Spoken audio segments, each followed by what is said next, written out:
જય માતાજી.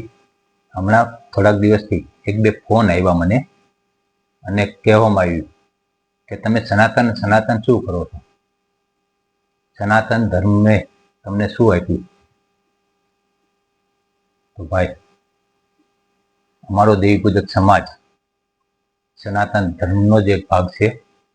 તમે ગમે તે ધર્મ અપનાવો કે ગમે તે પંથ અપનાવો, અમને કોઈ વાંધો નથી, પણ અમે લોકો અમારી જે જૂની આસ્થા, શ્રદ્ધા અને વિશ્વાસ છે તેમાંથી અમે કોઈ દિવસ ખસવાના નથી કે મેકવાના નથી.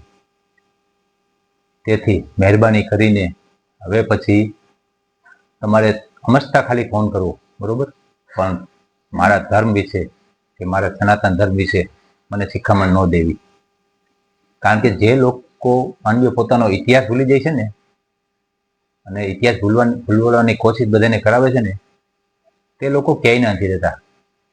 ઇતિહાસ ઉપર જ આખો સનાતન ધર્મ ટકી રહ્યો છે, અને તમે અમને સનાતન ધર્મ ભૂલવડવાની કોશિશ કરો છો કે સનાતન ધર્મે તમને શું આપ્યું.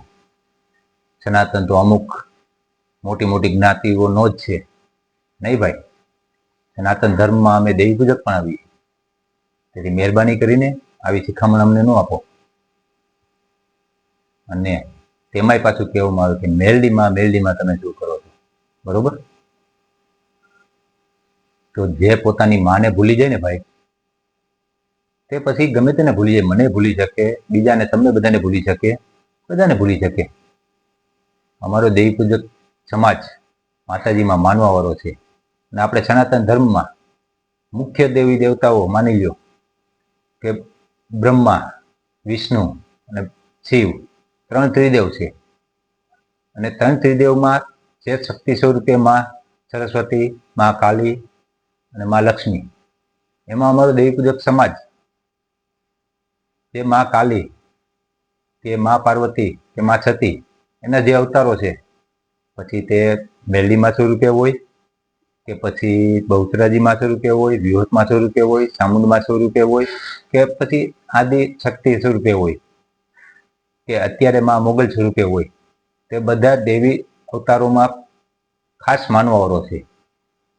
અને માની લ્યો સનાતન ધર્મમાંથી ગમે તેટલી જ્ઞાતિ નીકળી જાય, પણ મને વિશ્વાસ છે કે મારો દેવી પૂજક સમાજ સનાતન ધર્મમાંથી ક્યારેય નહીં નીકળે.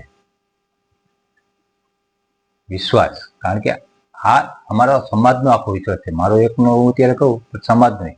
કારણ કે માની લ્યો માતાજીના માનવામાં અત્યારે દેવી પૂજક સમાજ જે માતાજીને માને છે, તે કોઈ અન્ય સમાજ પોતાની સરખામણી કરે તો તે પોતે કહે છે કે તમે દેવી પૂજક સમાજ જેટલા માતાજીને માનો છો તેટલા અમે ન માની શકીએ.